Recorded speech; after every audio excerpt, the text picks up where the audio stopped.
L'objectif de cette convention est de définir un cadre général de collaboration entre nos deux institutions afin de mobiliser les ressources nécessaires à la mise en œuvre du mécanisme de financement des activités hôtelières et touristiques. Ce mécanisme est donc parfaitement en phase avec l'option stratégique de l'État du Sénégal de faire du tourisme un secteur clé de relance économique post-Covid du fait de son effet d'entraînement sur les autres secteurs. C'est dire ce qui justifie, dans une large mesure, le choix du gouvernement du Sénégal de compter le tourisme parmi les secteurs dans le PSE, Plan Sénégal émergent, au regard de son fort potentiel en matière de création d'emplois et de richesses.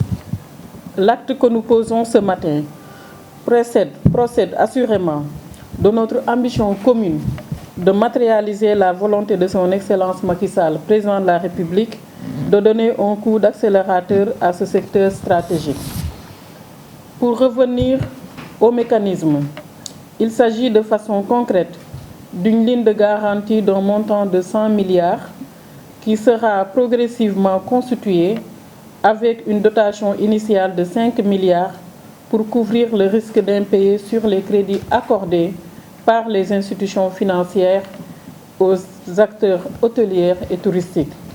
Le FONGIP, pour sa part, devra fournir à travers cette convention des garanties de crédit aux banques pour faciliter l'accès au financement dans le cadre du crédit hôtelier et touristique. Sous ce rapport, il aura la responsabilité d'instruire les demandes de garantie formulées par les banques, de mettre en place la garantie pour les dossiers approuvés et de suivre les engagements de garantie auprès de ces banques. Dans la même veine, il sera mis en place un comité de gestion et de suivi de la ligne de garantie pour favoriser une bonne coordination et l'efficacité des interventions.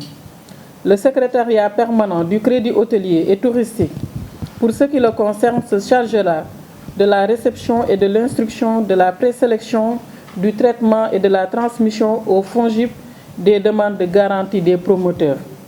Monsieur le ministre, Mesdames et Messieurs, le FONGIP, je voudrais le rappeler, a été créé en 2013 par le président Macky Sall pour contribuer à l'amélioration de l'accès au financement des petites et moyennes entreprises qui représentent 99,8% du tissu économique au Sénégal. Il est en effet l'unique instrument public de garantie que l'État du Sénégal a mis en place aux côtés de la DER/FJ, de l'ADPME, du Fonds 6, de la BNDE pour compléter l'écosystème d'appui au secteur privé national en matière d'accès au crédit. Pour le seul secteur du tourisme, le FONGIP a dans le passé octroyé un montant d'1,519 639 771 de francs CFA de garantie qui a permis de lever un financement total de 5 434 292 240 de francs CFA pour 42 entreprises dans le secteur et de créer 1670 emplois dans le secteur du tourisme.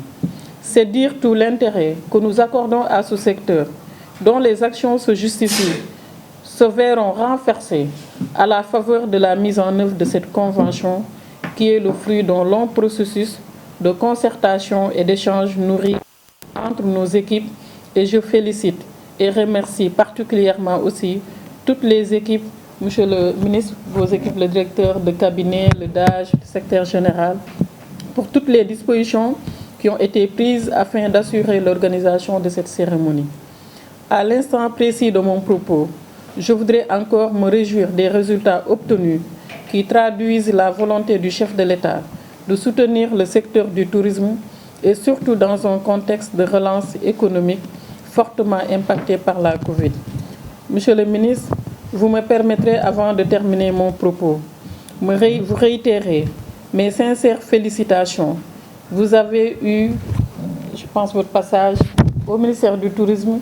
Vous êtes revenu parce que tout simplement, vous avez eu à travailler d'arrache-pied pour développer ce secteur.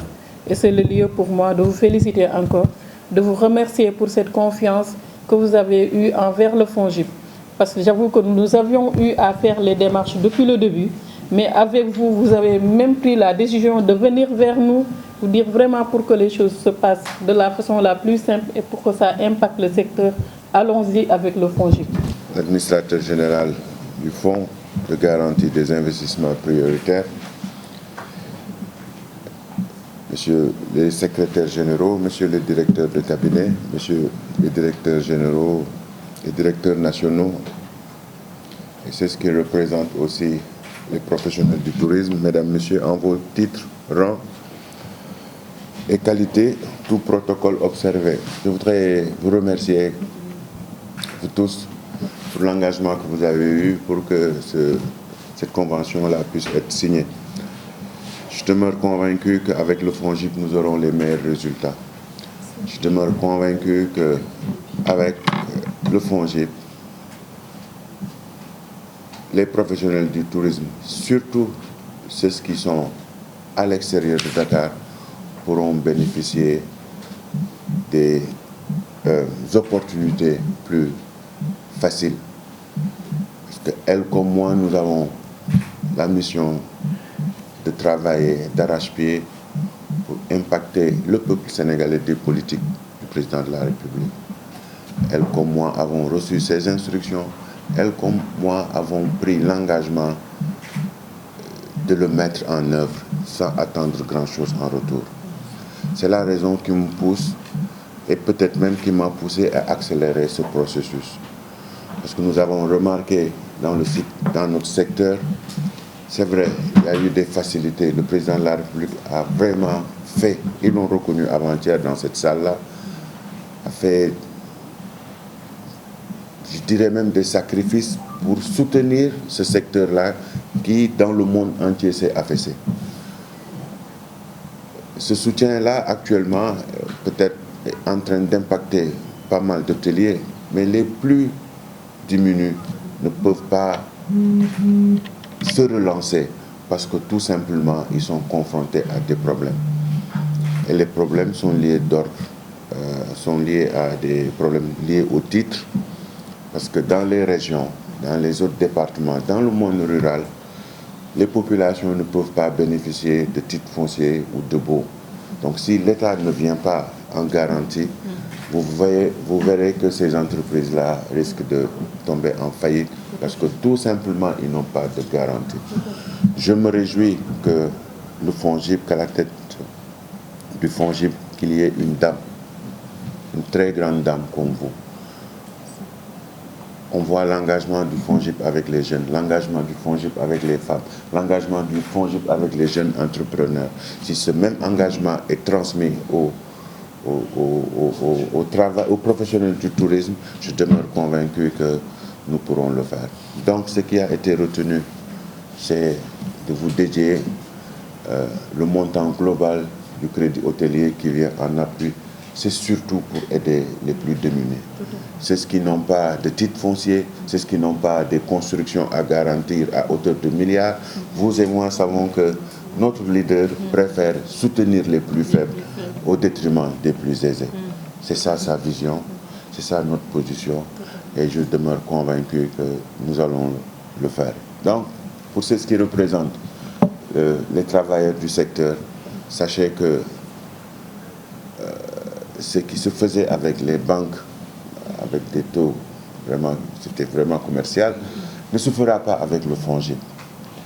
Là, nous pourrons sentir toute la volonté de l'État de soutenir des populations à travers des mesures et des procédures d'allègement et surtout accélérer pour pouvoir impacter le maximum.